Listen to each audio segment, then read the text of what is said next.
Unbelievable. Wow. Welcome to Live from the Space at 100th Taylor with Luke Schneider.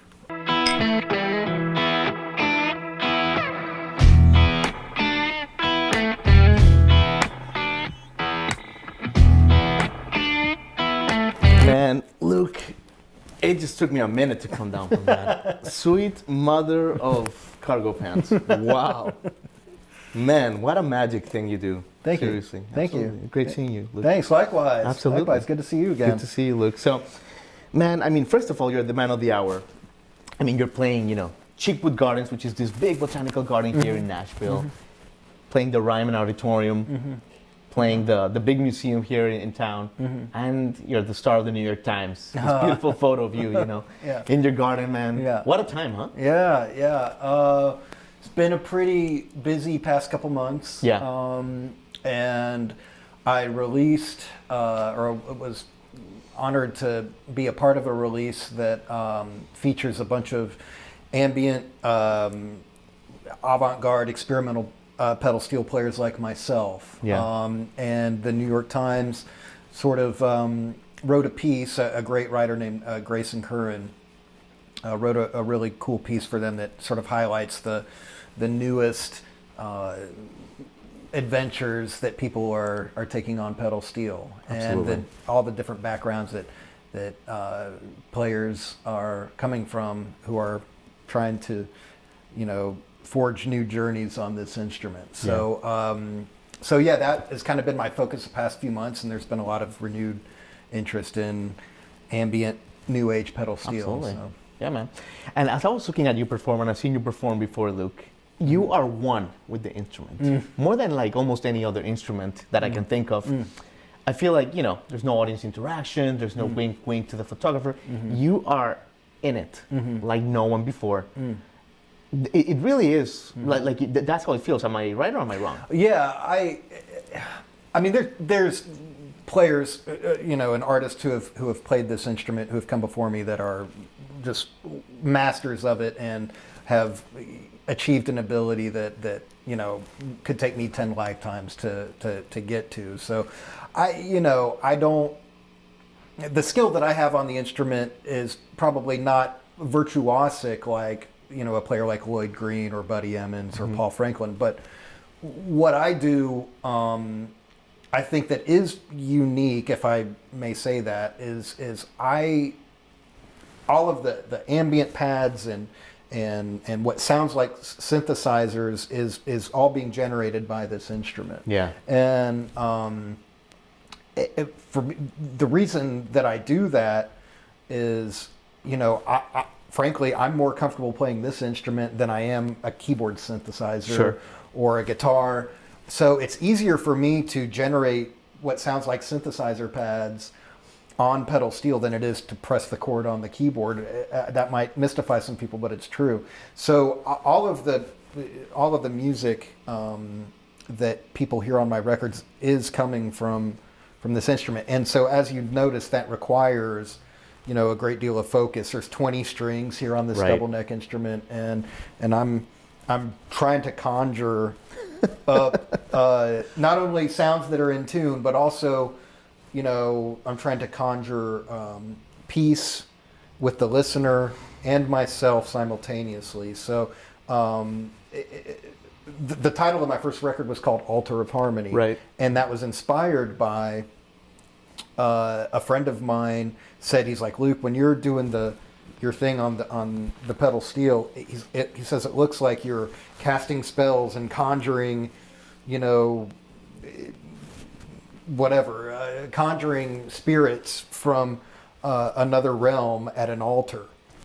I love that. And I was like, yeah, this is kind of my altar, I guess you could say. So this is the Altar of Harmony. So. I love it. And by the way, Luke, I don't know, maybe you can help me articulate this question. I don't know, I'm not a musician, so you can help me articulate it, but there's certain songs that they just have something, like when you were playing, like I just got chills to my core, like my deepest core. And there's certain songs like Daniel Lanois, when you hear him, or more pop songs like Tom Petty, Free Falling, or Mundi 2MS, whatever. Right. That I feel like you hit like certain ingredients in the cake that really there is something like when a painter brings certain tricks to bring the audience in. Do you know what I'm saying? Oh yeah, I mean, everyone is familiar with, well, not everyone, but most people are familiar with the classic traditional sound of the pedal steel guitar. And for a lot of people, and I know this because they tell me almost every day that, oh, I love pedal steel, that sound is just so angelic, or it's so soulful, or they have all of these different ways to describe what the steel guitar sound is to them, or to how it resonates with the people around them. But what you're talking about, different layers of the cake, is thankfully with all of these different tools that I have to synthesize the sound or modulate the sound or create reverb or delay or ambience. And there's even other, more tools to make it sound like, mellotron flutes or things. That it takes a while to get the touch right, just to achieve all of those layers, as you're saying. But I've always been interested in where can this instrument go beyond that classic sound, which I love, that everyone talks about, and how can I make this and manipulate the beauty of this instrument to make it more, I don't know if palatable is the right word, but more adaptable to different genres. Yeah. And all of those different tricks and seasonings and flavors that I've learned that I put into different genres when I'm doing different sessions, I kind of combine them all, as you say, into a cake with my own solo music. So. Exactly. So in other words, it has to come from the soul. Like basically, it's not like Robert Randolph can, just create like, oh, I'm gonna put A minor, D minor, and that's and the audience will turn around. It has to be a formula, but also come from like within. Yeah, totally. Yeah. I mean, it's, there's more. When I get called in for a recording session, I mean, there's very much, you're in the cookbook, you're following. I tend to know what ingredient and what style they're looking for when I go in. Sometimes I'm surprised, and I actually keep taking this direction. Well, happily, yeah, sure, I'll go that direction. But what I think has kept me busy, and what has been like really rewarding, is to have different types of songwriters and different types of rock bands or different types of blues art, whatever it might be, to ask me to come in and play this instrument with them. And I guess because I try to make it as adaptable to their vision and adaptable to their genre as I can. So in that respect, it's a little bit of following a formula to an extent, but also showing the artist that I might be working with who has hired me some other options that they may never have heard this instrument be capable of. Absolutely. So, I'm glad you brought that up, because you've worked with pretty much everybody in this town. I don't know about that. But like friends of our show, like Caitlin Rose, or Margo Price, you've performed a lot famously with her. Orville Peck, who we were with a couple of weeks ago in California.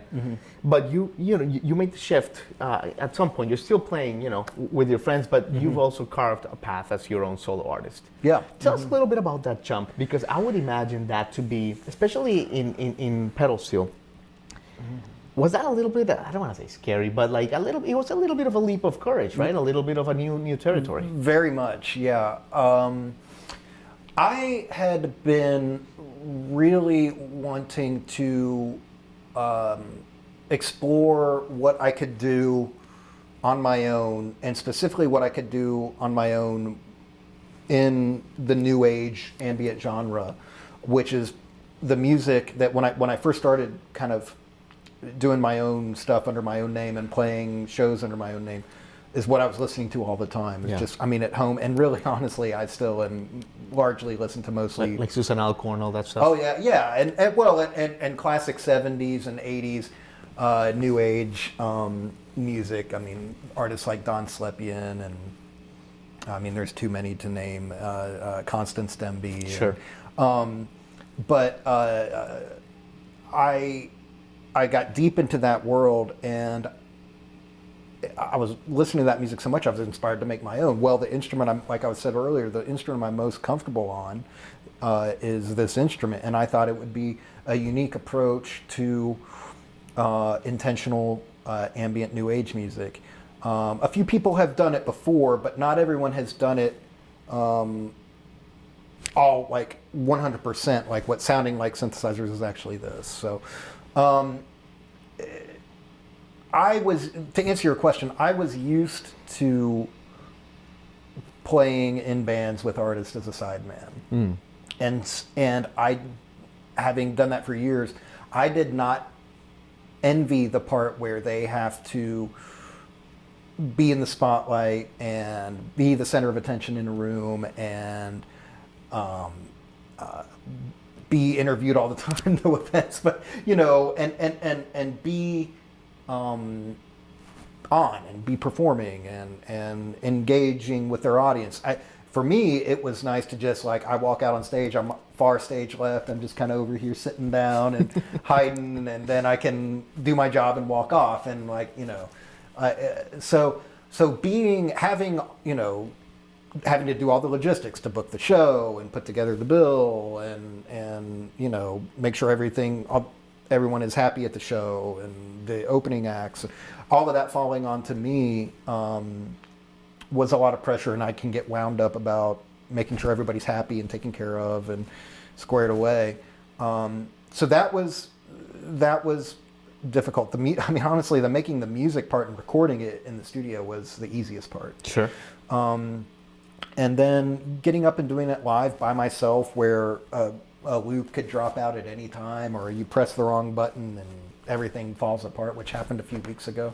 What happened? Oh, I was opening for Comet Is Coming, and I just had a bad connection in between a couple of my pedals, and it just went bad, and I just had no signal, and I had to, hey, sorry y'all, and it's just me up there. There's no bass player who can kind of fill in, like a solo, a Seinfeld, or there's no charismatic singer who can tell jokes. You're naked. Yeah, it's just me, and it's like, give me 1 sec, and I try to create this this cloud of calm and peace for people. I try to encourage people to sit down or get as comfortable as they want at my shows. Yeah. And so when that, when the beat drops, it can take people out of their Zen zone, or their meditation. And so that's a bummer. But that's what I was really scared about.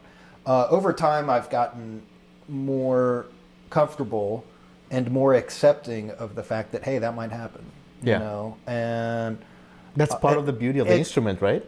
It's part of the beauty of this and all of these weird things that I've got going on. And it's just live music, a wise person once said, when everybody's all tense and nervous for a show, or about being great because, it's sold out tonight, or so-and-so's here, or this, we've got to be good and impressive. It's like, look, it's live music. Yeah. It's not life and death music. Right. So it's like, concentrate on having a good time. I love that. And the audience, I think, will pick up on that. 100%. 100%. Going back a little bit, Luke, you're from Dayton. Oh, you were born in Dayton. Yeah, I was born in Dayton. Raised in Columbus. And you started with the guitar, with the normal guitar. But when did you fall in love with this? Do you remember the first time that you felt like what we all feel from you now? Oh, yeah, totally. It was pretty early on. I started playing guitar at 11.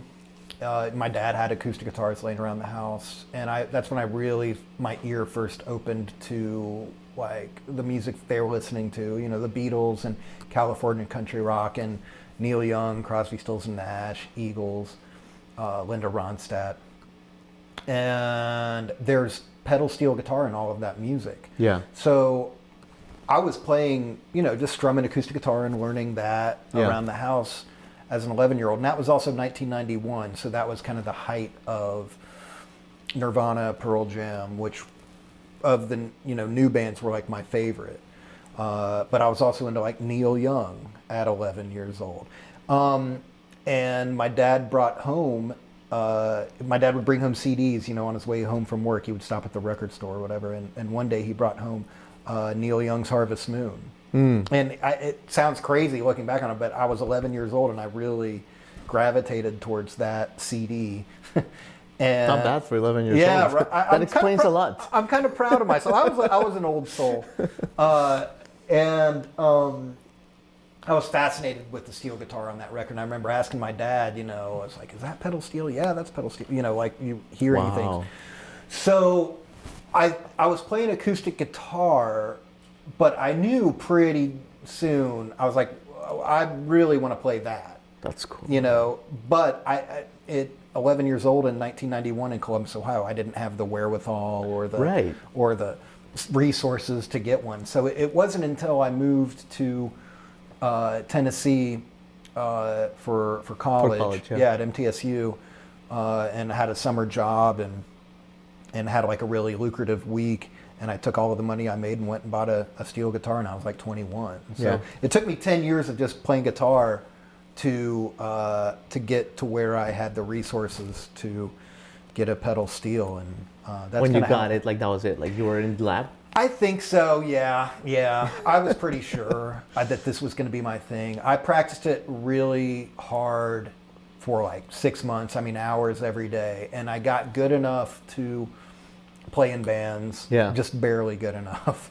I look back on it and I was, the bands I was playing with were probably putting up with some sour notes, but, and then I spent some years, like touring with different bands just on guitar, and I was just noodling around on steel. It was kind of secondary, playing half steel, half guitar. And then when I started playing with Caitlin Rose around 2008, 2009 is when I was like, okay, this is my thing. Yeah. Speaking of that album, I mean, that album was pretty consequential for her as well, obviously. Shout out to Caitlin on My Own Side Now, which is like she's finally releasing the follow-up after a while. Right? Yeah. Well, I think there's been one in between. There's been one in between? Yeah, I think. But that album, you were like a key part of it. And that album is the one where you really kind of zeroed in to like take it to another level, right? That's a sound, and if you listen to my parts on that record, I mean, that's a sound of me still really kind of learning the instrument. I'm still learning the instrument, but Caitlin was really, great about me, encouraging me to keep following my path on this, and with her, eventually, she started touring more in Europe and was using more of a European band. So she started using Spencer Cullum, my dear bud, on steel guitar. And then, I don't know, Caitlin has kind of eased off the pedal with touring. I did play on her most recent record. And I think it's going to be coming out soon. So, like in a month, I think. Yeah. But working with Caitlin was kind of my first glimpse of like, okay, maybe I could have a career on this instrument. Yeah. So. Actually, let's pivot there. I wasn't going to plan to ask you this, but I just remembered you also played on S.G. Goodman's Teeth Marks, and you've played in so many great records in the past, decade plus. Oh, thanks. This has to be like super inspiring for you to be able to get like from all your talented, all the talented Nashville friends, like a little bit of here, a little bit of there, right? Because everyone has different experiences, right? And everyone, their songwriting is different. I'm really lucky. I mean, first of all, I mean, it's just I'm lucky and have been honored to work with all the artists that have asked me to collaborate with them and record with them. So, and the bandmates and people who I've worked with on those sessions have like helped make me a better musician, not necessarily a better steel guitar player, but a better musician, like understanding, nuances of arrangements and reading charts and things like that. So I've got to get a lot of credit to where I am as a musician now, to not only the artists that have invited me to play with them, but my bandmates in all of these sessions and tours and stuff. But I don't know. It's been really honoring to to play with people like S.G. Goodman. I think that my goal all along was to be a chameleon. So I do have to say that was kind of a calculated decision, to be the kind of steel guitar player that could go in and do a classic country, like deep country session, and then later on that night go in and play with a shoegaze band, you know, or to play with somebody like S.G. Goodman, who half of her new record is like inspired by parquet courts, and then the other half is very you know, Southern Gothic folk. Yeah. With, and I'm doing like you know, synthed out steel tones on it and stuff. You know, like that session in that week that I was with her was, you know, really special. Just watching her work, you know, doing these late night, you know, vocal overdubs, and it was just astonishingly special. Absolutely, man. And that inspires me, you know, when I see how her performing her songs in the studio and wanting to get it just right. That was really inspiring to me to match the emotion that she was bringing, you know, and get on that same wavelength. I love that. So you have to be, and then other times you show up to a session and it's just raucous and, oh man, like first take, just don't overthink it, you know. Yeah. Not that Shayna was trying to get me to overthink anything, but just trying to match the heavy, you know, emotive vibe that she's putting into this, you know. So with that respect, I've tried to fit in and be a chameleon with all different kinds of artists and situations. I love it, man. And maybe that's part of why I've been asked to do all different kinds of things. Well, and thank you, Luke. You're being so good with your time, and I think you're going to play one more song for us, which we're really excited about. But let me leave you with this. Actually, it kind of ties into all we're talking about. It's not just your artistry, but everybody loves you, Luke. No. And no. But I mean this. I'm not tooting your horn here. You know, whenever, you know, I've seen you, you know, in different rooms, you know, you come to Grammys, you come to the Basement East, you know, we have some mutual buds, and everyone always lights up when you come in the room, man. And when I was telling some people you were going to be on this show, and people just light up. Oh, man. That really makes me feel good. No. I mean, you've had some house shows that are like the most beautiful gatherings in your house. There's this energy of community. Is this like a Midwest thing? Like I what think is? so. That's what I was going to say. Because you're such a like a loving soul, man. Thank you. I think so. I was raised in a very humble Catholic, you know, Midwestern Dayton Catholic family. Yeah. Both sides of my family are very tight knit, very, you know, working class Catholic folks, and humble, and being in show. You know, I think there was a appreciation for the arts by my parents for sure, and I was exposed to, you know, to culture that I think a lot of kids in affluent conservative suburbs maybe aren't. But I was socialized as a kid as, you know, just a humble Catholic altar boy kind of thing, kind of thing. But people who pursued careers in show business, like I didn't know anybody that did that. You know, like in my hometown, that like other people did that, or you know, people on the coasts, and I just had a genuine. I knew pretty early on that I, you know, a 9-to-5 type job was probably not going to be for me, and that I wasn't too keen on being in quote unquote show business, but I was keen on being around music every single day of my life. And so I've come here, and I fit in and found a home in Nashville, I think, because I gravitated towards that, you know, humble Southern culture that I think brings a lot of people here. Yeah. And I guess just my attitude of being, hey, I'm just happy to be here, has opened up some doors for me. I mean, I have my days where I can, you know, be cranky and sure, you know, throw my elbows around a little bit and, you know, put somebody in their place. But But for the most part, I'm trying to put people at ease and trying to spread positive vibes.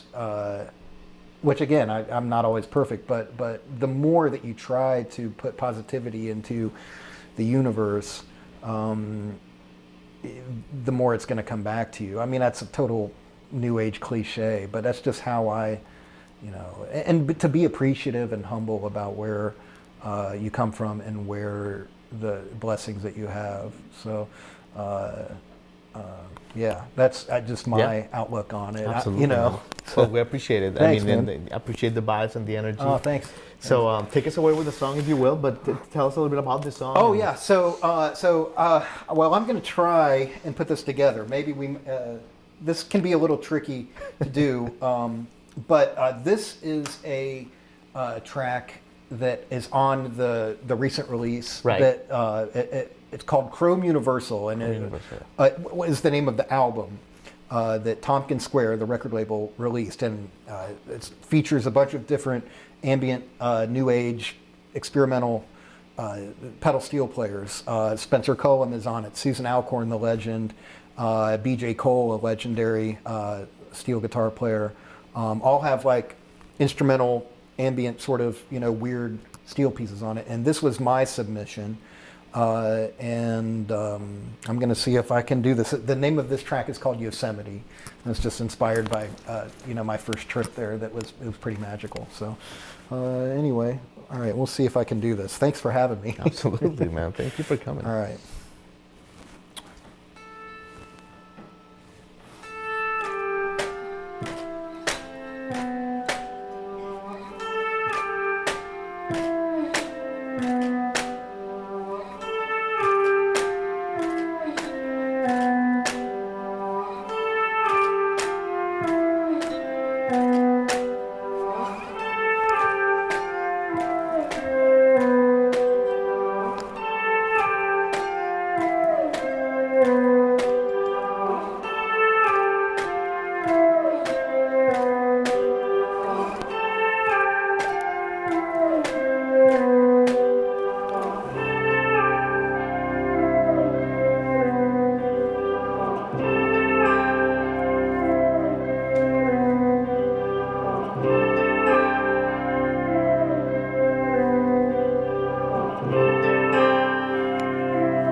Thank you, Luke. Yeah, thanks Thank for you having for that, me, man. man. Absolutely. Thanks.